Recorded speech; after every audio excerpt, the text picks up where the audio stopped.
Seguimos con nuestra serie y estamos viendo a nuestro Señor obrar en medio de estas circunstancias en que la narrativa de los evangelios nos presenta a nuestro Señor Jesucristo. Podemos nombrar este pasaje como el hombre que nunca habló, o 4 amigos llevando a otro en una camilla, o la fe de los amigos.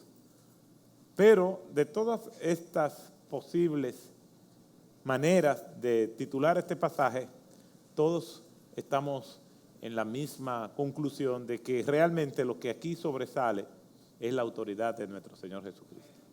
La autoridad de nuestro Señor Jesucristo para enseñar, como nosotros lo vemos al inicio del pasaje, la autoridad de hacer elogios sinceros.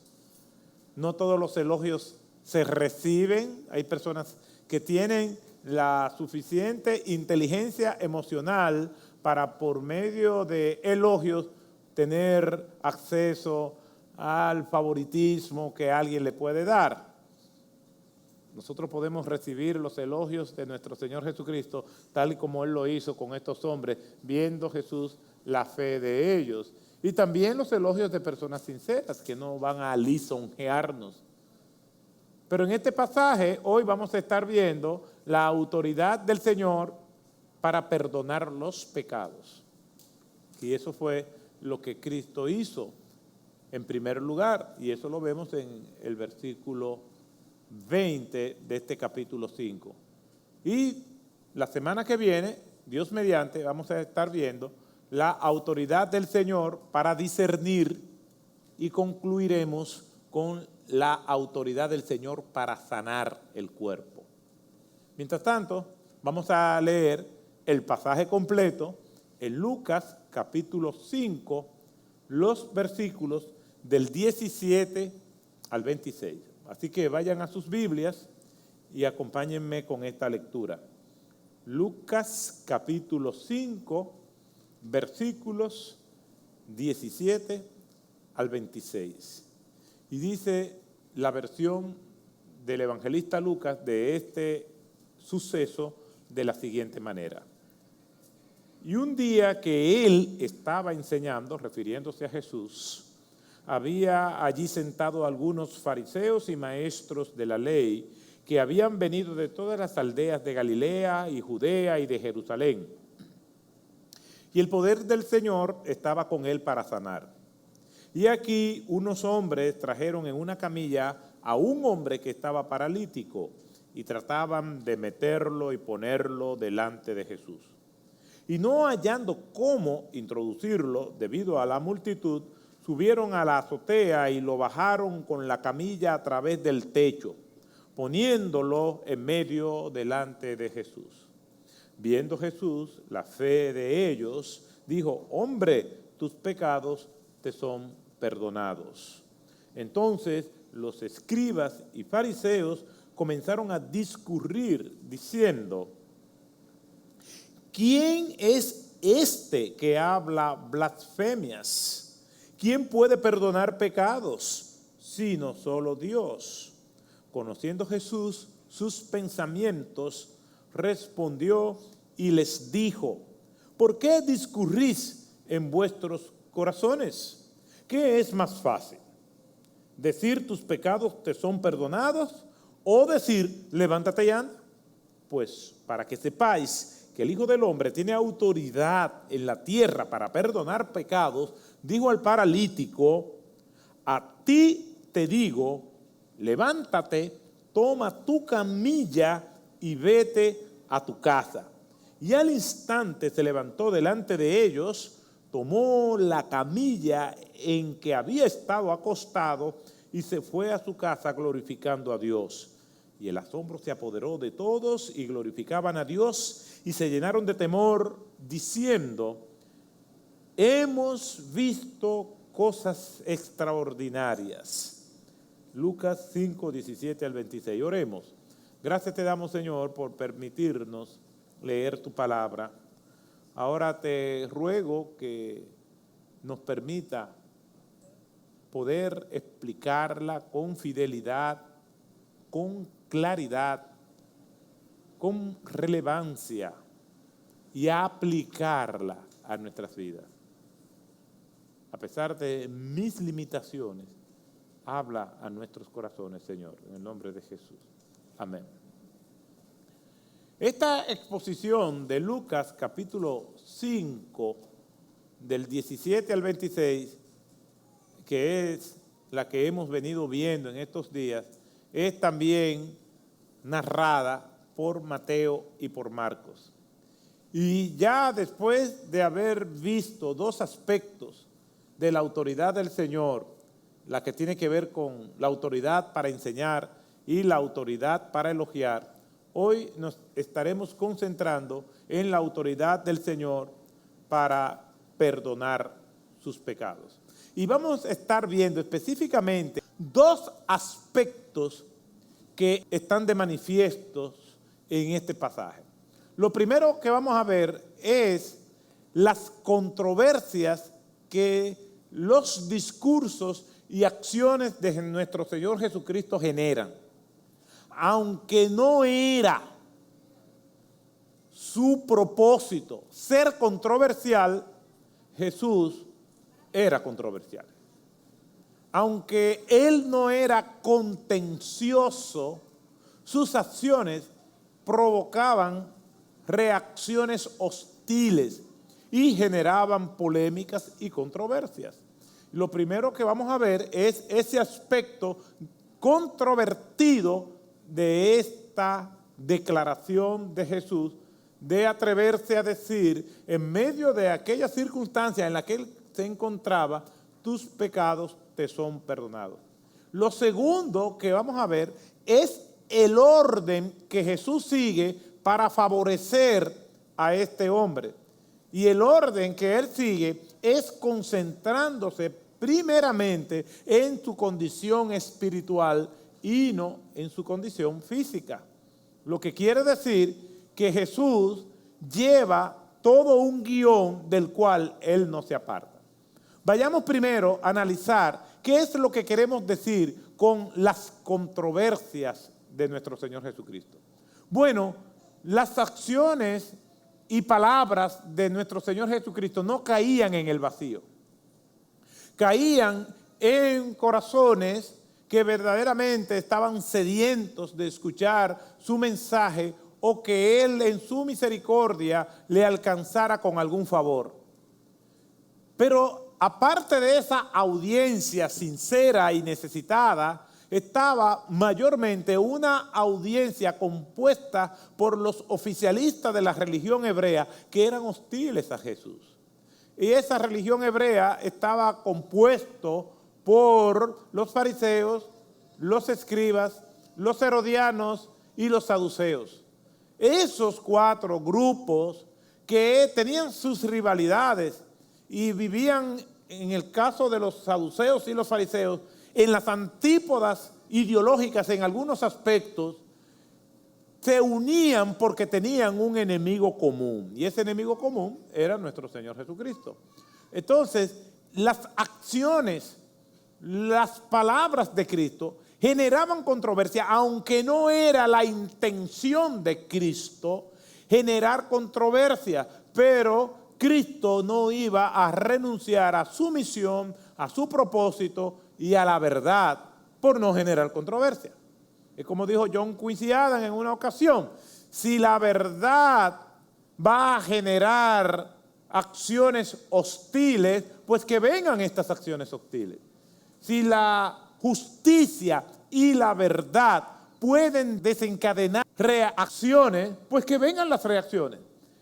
No podemos esquivar las consecuencias que vengan como reacción a las buenas costumbres, a las intenciones correctas, a las acciones puras, al amor, al servicio, a ayudar a los demás. No podemos esquivar estar en un ambiente donde por nuestras buenas acciones se nos juzguen. No debemos ser contenciosos. No debemos tener una predisposición a generar controversias. Hay personas que son así. Al contrario, la palabra de Dios nos dice en 1 de Pedro, capítulo 3, verso 15, que nosotros debemos santificar al Señor en nuestros corazones y debemos presentar defensa con reverencia y mansedumbre a todo aquel que demande una esperanza o una razón de la esperanza que hay en nosotros. Con reverencia y con mansedumbre debemos defender la verdad.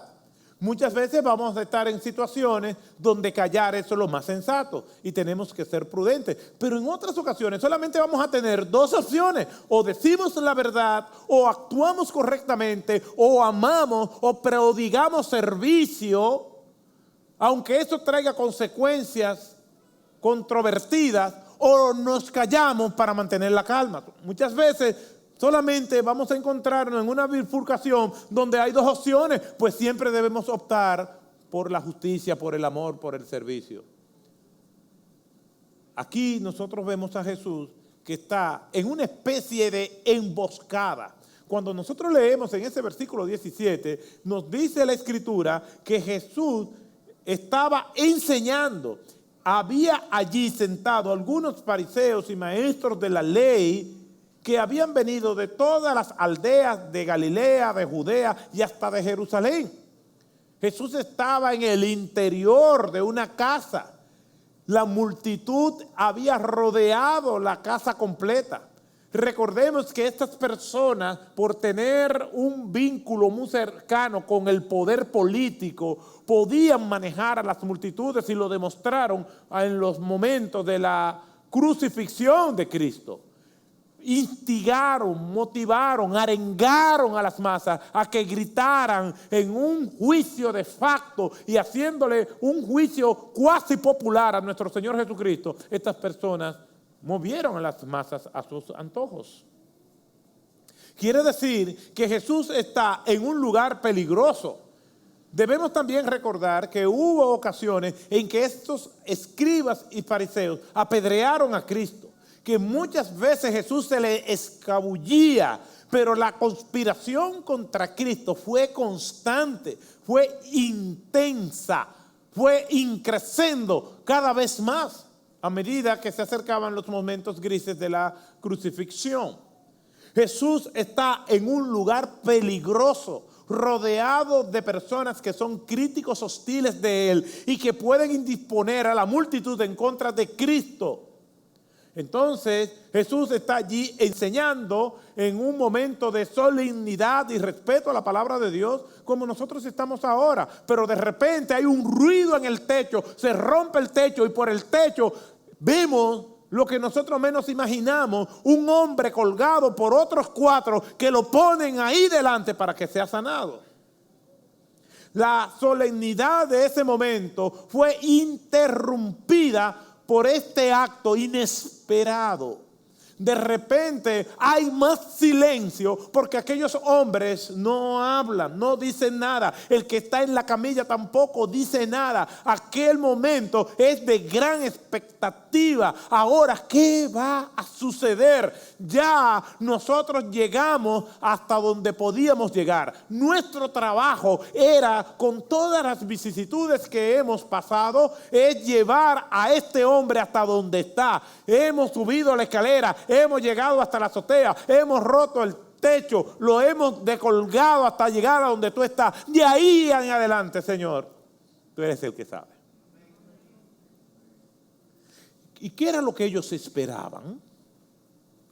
Todo eso, nosotros no sabemos el recorrido, cuánto tiempo llevó. Esto fue mucho más intenso de ahí.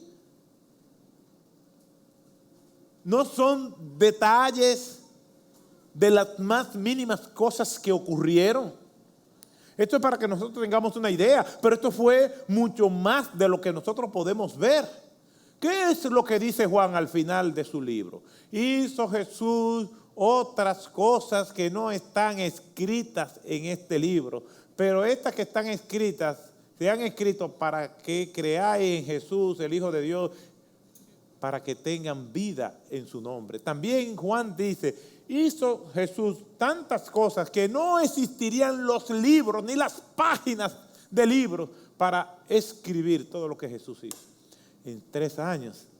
Una vida intensa a favor de nosotros. Pero todo este esfuerzo en su conciencia no era para que Jesús le diera un discurso.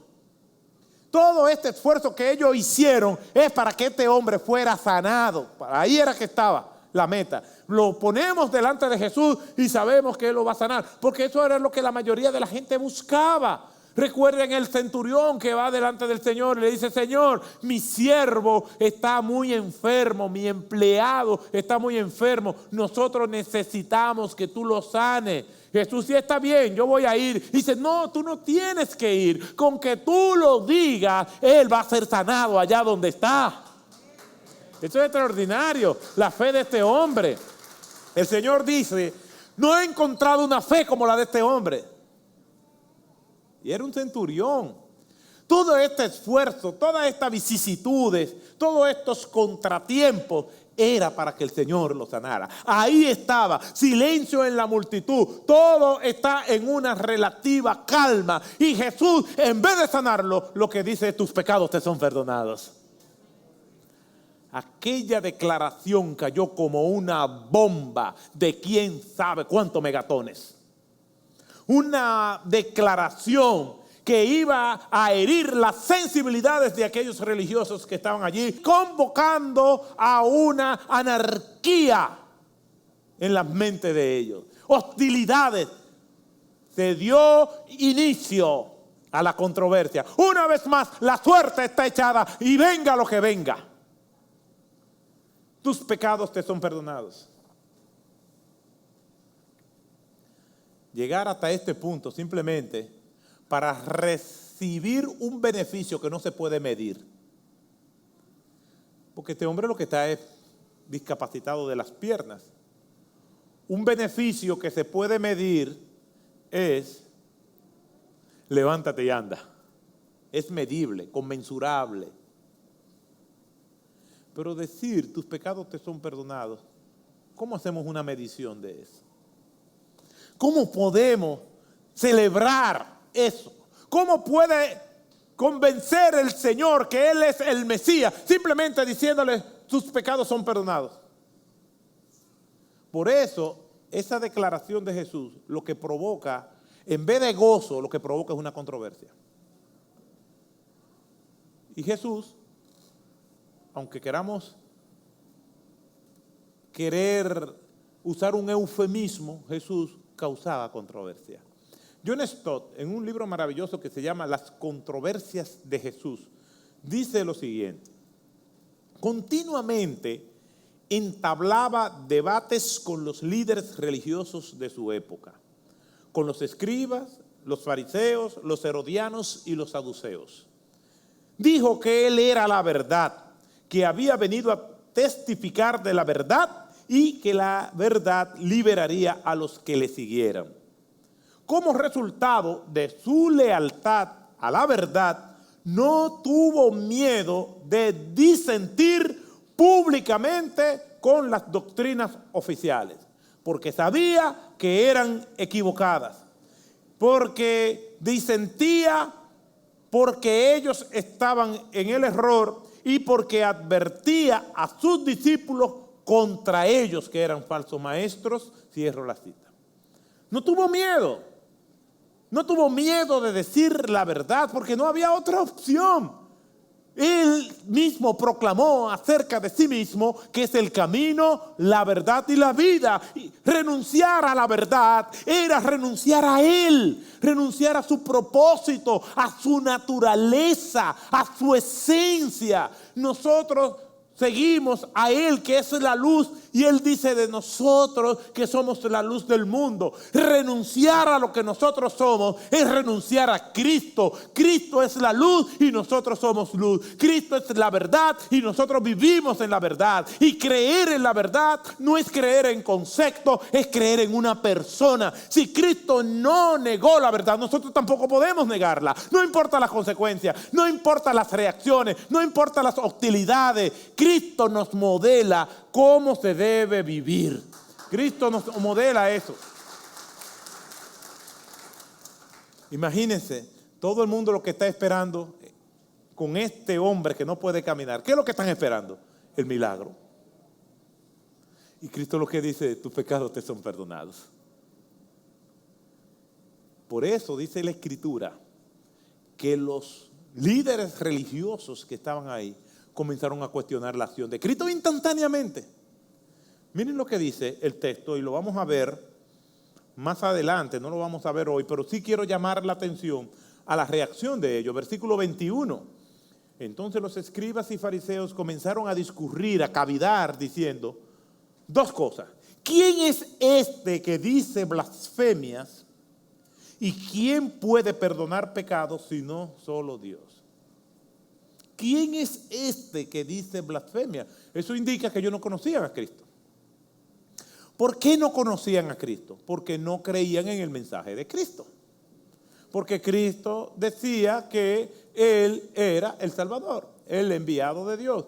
La palabra Cristo lo que significa es ungido, el enviado de Dios, el Mesías. Él mismo se autollamaba el Hijo del Hombre porque el profeta Daniel decía que el Mesías, el Salvador, se iba a llamar a sí mismo el Hijo del Hombre. Entonces Jesús está no solamente proclamando lo que Él dice que Él es, no solamente está reclamando que las profecías del Antiguo Testamento Él la está encarnando y la está viviendo. Ya Herodes tenía suficiente evidencia porque magos del Oriente vinieron preguntando ¿dónde está el rey de los judíos que ha nacido? Demasiadas evidencias había de que Cristo es el Dios hecho carne. Pero ellos no quieren creer eso. ¿Por qué? Por el mensaje de Cristo y sus acciones. Cristo le devuelve o sana a una persona, le restablece su salud y ellos cuestionan a Cristo por restablecer la salud de esa persona. En Mateo capítulo 12, hacia atrás nosotros no vemos parábolas. Las parábolas comienzan a partir del capítulo 13 de Mateo, pero tiene una razón de ser. Jesús hace un triple milagro, una persona endemoniada, sorda y muda. Y ellos vienen, es decir, los oficialistas de la religión judía, a pesar de esa demostración contundente del poder del Señor, poder sobre el cuerpo y el alma, porque la persona estaba endemoniada. Ellos le dicen, queremos que nos dé una señal. Es que no importa las buenas acciones de Cristo, ellos no iban a creer. Estaban endurecidos. Porque el Mesías que ellos esperaban era un Mesías que le iba a devolver la soberanía nacional, le iba a dar poder político. Este era el Mesías que ellos querían. Ellos no querían la parte del Mesías que demanda integridad del corazón. Ellos querían un Salvador, pero que no se metiera con su vida privada. Ellos querían un Salvador que le dirigiera, que le diera poder, que le diera bendiciones, que le diera salud, que le diera riqueza. Un Salvador que no se metiera con su vida. Un Salvador que lo dejara ya en la cúspide de la pirámide social. Un Salvador que no le exigiera, sino que le diera. Y hay mucha gente hoy en día que quiere ese tipo de Salvador. Sálvame, dame todo lo que yo quiero, pero no me pida nada de lo que tú quieres. Yo creo en Cristo hasta que Cristo me pide a mí lo que yo no estoy dispuesto a darle. Y hay personas que admiran a Cristo y Cristo no quiere que tú lo admires. Cristo lo que quiere es que tú le sirvas, que te humille delante de Él y derrame tu corazón delante de Él. Y en lo público y en lo privado sea una persona auténticamente seguidor o seguidora de Cristo. Eso es lo que Cristo quiere. Por eso es que los escribas y los fariseos no le importaba. Cuando llegaron los magos del Oriente y llegaron hasta el palacio de Herodes, le dijeron, ¿dónde está el rey de los judíos que ha nacido? Y dice la Biblia que Herodes y toda Jerusalén se turbó con él. Entonces Herodes llamó ¿a quién para consultar? ¿Recuerdan la historia en Mateo capítulo 2? ¿A quién llamó Herodes? a los sacerdotes y le preguntó: ¿dónde ha de nacer el rey de los judíos? En Belén de Judea, porque así está escrito. Se lo sabían, pero ni siquiera se molestaron de decirle a los magos: ¿y dónde es? Nosotros queremos acompañarle, estamos curiosos. No le importó. ¿Por qué? ¿Para qué un rey si ellos vivían en el palacio? ¿Para qué era un rey si ellos estaban bien? ¿Para qué?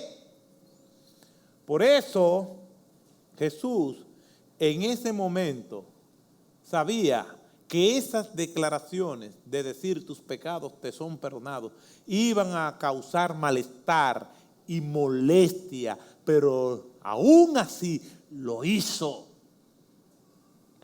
¿Por qué? Porque las buenas acciones traen consecuencias y no podemos dejar de hacerlas por las consecuencias que ellas puedan traer. Lo primero que vemos es que Jesús no rehúye a controversias por causa del amor, por causa de la verdad, por causa del servicio. Esta declaración de Cristo fue controversial. Lo segundo que nosotros vemos en el pasaje es que Jesús nos muestra el orden de prioridad de las necesidades del ser humano. Si la Biblia es verdad y lo que hace Cristo es el orden que nosotros debemos de seguir, entonces esta narrativa es sumamente contundente. Y la contundencia que tiene la narrativa es que nos muestra ese orden. El orden es que Jesús le sana sus pecados, porque peor que estar postrado es estar perdido. Nos indica que este hombre de verdad estaba en una situación difícil, y más en aquella época, donde una persona que, como hemos visto anteriormente, que estaba pasando por una discapacidad o por una enfermedad incurable o algún infortunio, una persona que estaba allí enfrentándose a las desventuras de la vida, degustando el ajenjo, teniéndose que enfrentar al escarnio de los demás. Estas personas eran señaladas principalmente por esa clase oficialista judía, que para no tener compromiso con pobres o con personas que estaban en actitud de riesgo social extremo, mejor le decían: no, algo tú hiciste y está pagando la consecuencia, tú o tus antepasados.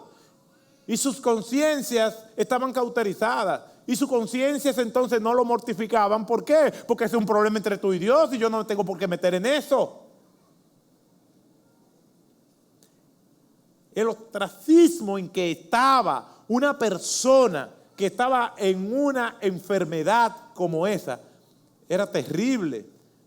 Se enfrentaba al rechazo, en unas condiciones de vida indigna, viviendo en miseria, teniéndose que enfrentar a las miradas acusatorias de todos.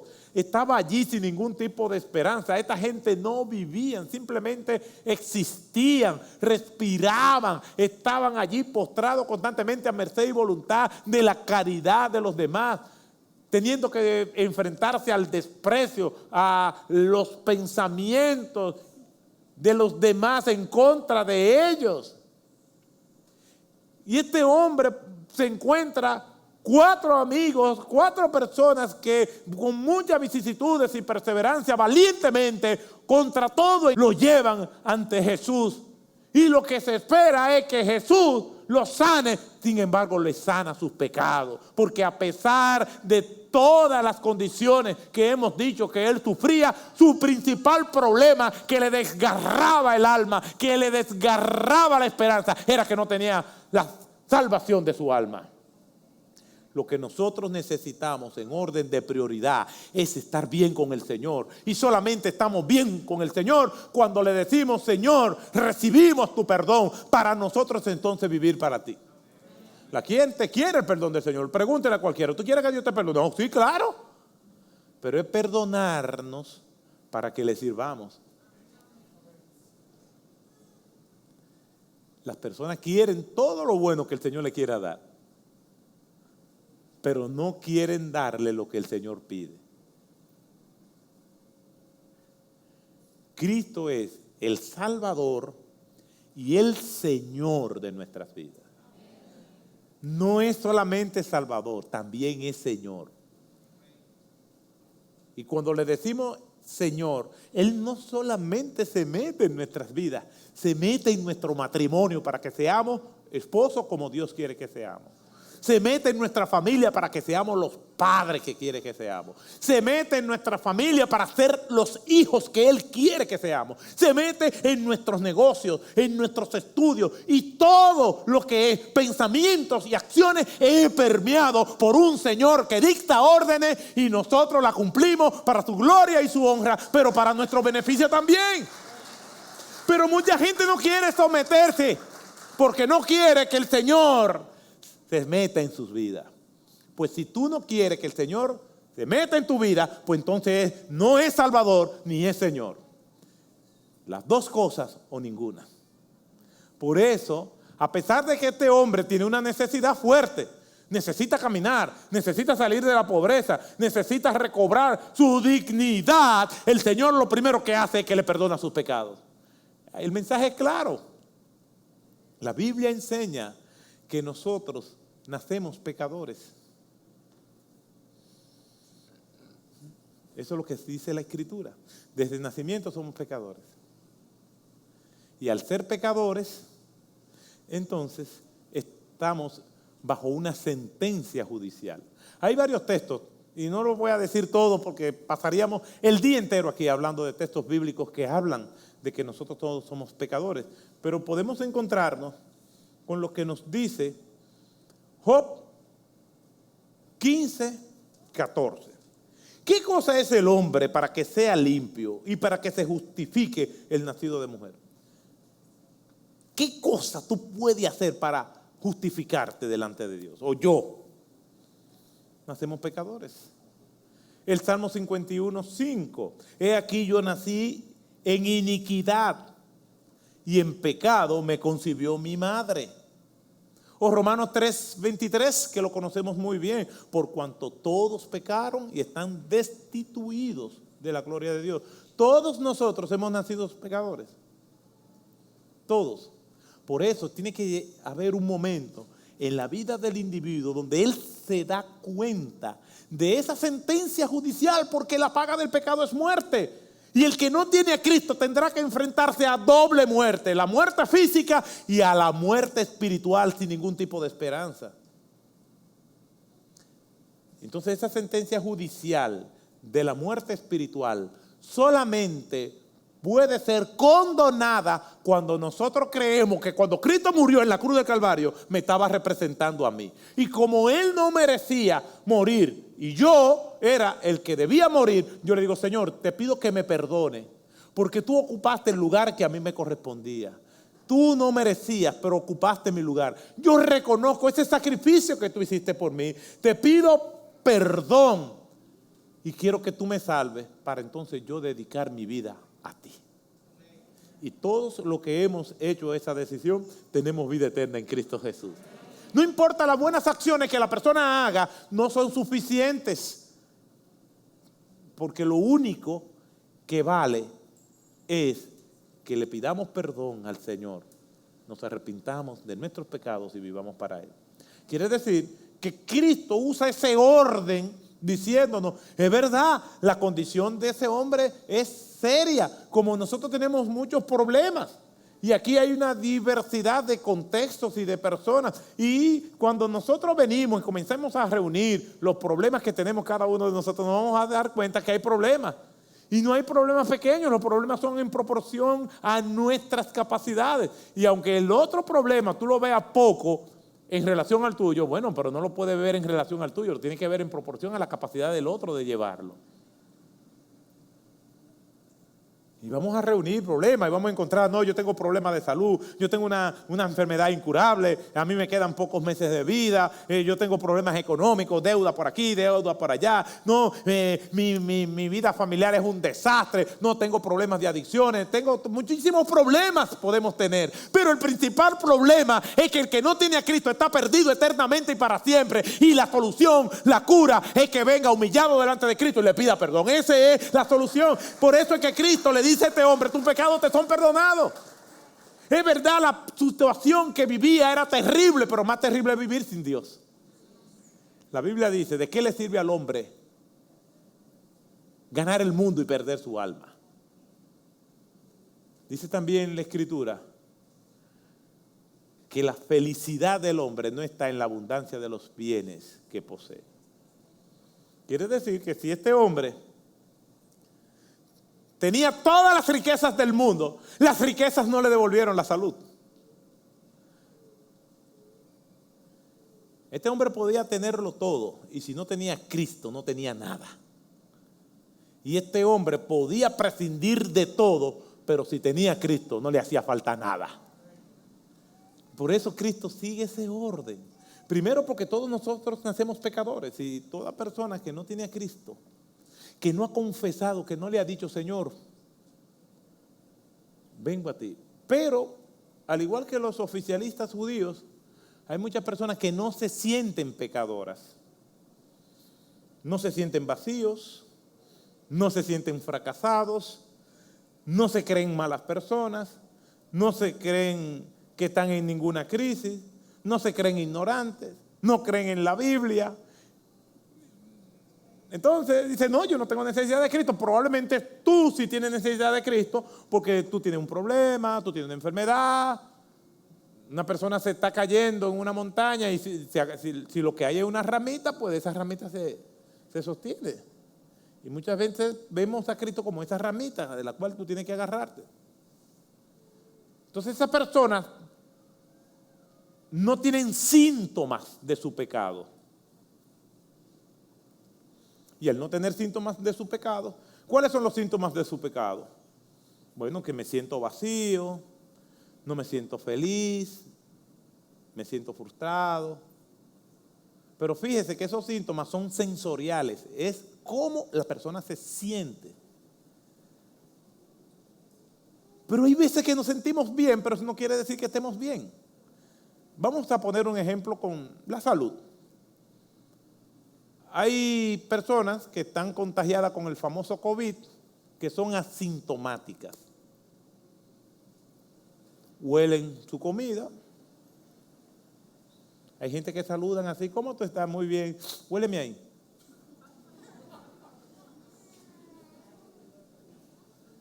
¿Qué olor es?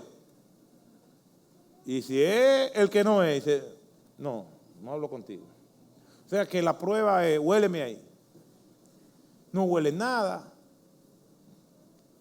no le da fiebre, no se sienten cansados, ninguno de los síntomas del COVID. Pero eso no quiere decir que estén bien. Pero hay otras enfermedades mucho más catastróficas. Yo he conocido casos de personas, he escuchado testimonios y sé que eso pasa con frecuencia y los que son médicos aquí lo saben. Una persona no siente nada, de repente, de un día para otro, se siente con ciertos síntomas y se usa esta expresión. No, lo abrieron y lo cerraron porque no hay nada que hacer. ¿No han escuchado eso? ¿Pero y qué pasó? Dice, ¿pero y qué pasó? Yo no sé, no se sentía nada. El hecho de que no nos sintamos mal no quiere decir que estemos bien. Al contrario, nuestro cerebro es tan engañoso que puede hacer sentirnos bien estando muy mal. Los líderes nazis mataban personas y después se sentaban a oír a Wagner fumando y tomando vinos franceses. Cuando se hicieron los juicios de Nuremberg, Hermann Göring decía, nosotros solo lo que hacíamos era obedecer órdenes. No había una mortificación de la conciencia. ¿Por qué? Porque no se sentían mal. Y muchas personas están condicionando creer en Cristo cuando comiencen a sentir mal y el pecado comiéndolo por dentro. Alan Foster dice de una manera muy poética lo que es el pecado. El pecado es una deuda, una carga, un ladrón, una enfermedad, una lepra, una plaga, un veneno, una serpiente, una ponzoña.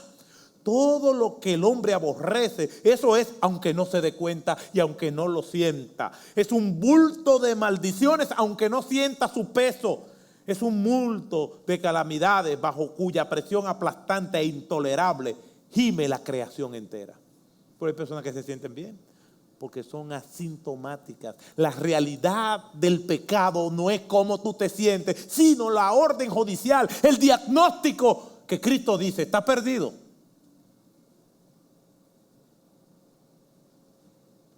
¿Y entonces qué hacemos? No es por cómo te sientes, sino por cómo eres. Al contrario, hay personas que no son creyentes y su fachada, su vida es mucho más íntegra que algunos creyentes. Tienen la suficiente inteligencia emocional para actuar bien. Y por esas actuaciones bien es que ellos entienden que son buenas personas. Por eso cuando el Señor se fija en este hombre, que muchos se lo ven como una víctima, pero más que víctima lo que somos es pecadores. Cuando nos vemos a nosotros como víctimas de la sociedad, del sistema, entonces los demás son culpables. Cuando nos vemos como pecadores, nos vemos a nosotros como culpables, abrimos nuestros corazones y le decimos, Señor, sálvame urgentemente. Y eso es lo que tenemos que hacer. Imagínense que aquel hombre le dijera, no me perdone mi pecado porque yo lo que vine para que tú, me trajeron. Todo este sacrificio que se ha hecho aquí es para que tú me vengas a perdonar los pecados. Lo que yo necesito es que tú me pongas a caminar. Pero Dios estaba trabajando en la vida de él. Y fue humilde. Yo no vine por esto probablemente, pero me voy con lo mejor. En el caso de que el Señor no lo hubiera puesto a caminar. Tuve un caso hace muchos años de un hombre que era alcohólico y había pasado por varios centros de adicciones, Alcohólicos Anónimos, había estado ingresado, lo habían desintoxicado, con psiquiatras, psicólogos. Me dice la familia que estaba desesperado, en la ruina económica, destrozado su matrimonio, sus hijos no querían saber de él, había perdido todo. Y desesperado, aceptó venir aquí. Vino a un culto, después hablamos. Él, la esposa, dice, yo estoy dispuesto a hacer lo que sea, pastor. Y lo cité para la próxima semana. Como Cristo, yo vi que la necesidad principal de este hombre era que viniera Cristo. Lo había agotado todo y lo había perdido todo. Lo único que le faltaba era venir donde él nunca había ido. Dejó de último lo que debió de ser de primero.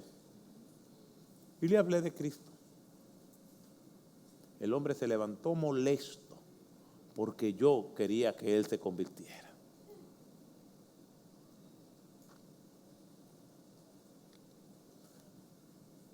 Alguien aquí dirá, o de los que nos están viendo,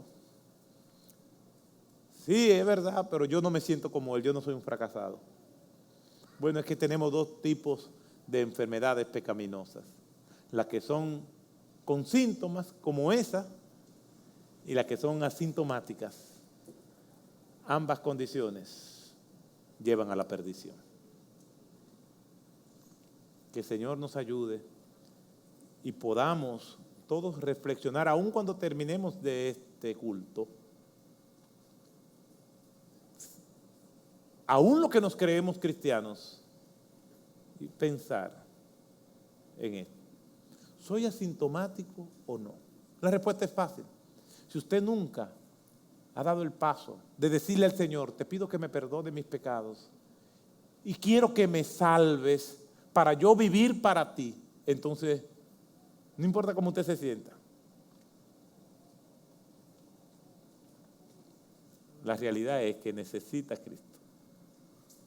Si usted le dice al Señor, te pido que me perdone mis pecados, sálvame, yo quiero vivir mi vida para ti. Y quiero que cuando yo muera, ir a tu presencia, el Señor lo va a salvar. Porque por eso fue que el Señor comenzó con este hombre, diciéndole y dándole lo que él más necesitaba. Usted lo puede hacer ahí en su asiento.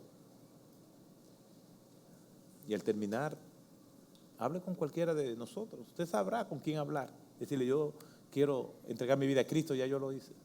Usted que nos ve por esta transmisión y está en otro país, escríbanos. Si está en este país también puede escribirnos, que podemos ayudarle. Oremos. Gracias te damos, Padre, por tu palabra. Tú nos hablas por medio de ella. Y esta tarde ya nos ha dado la oportunidad de proclamarla. Tú eres el Señor, tú eres el Salvador. Lo uno y lo otro. Sin uno no eres otro y sin otro no eres uno. Tú eres las dos cosas y demanda de nosotros que vivamos para ti como Salvador y Señor. Gracias, Padre, en el nombre de Jesús.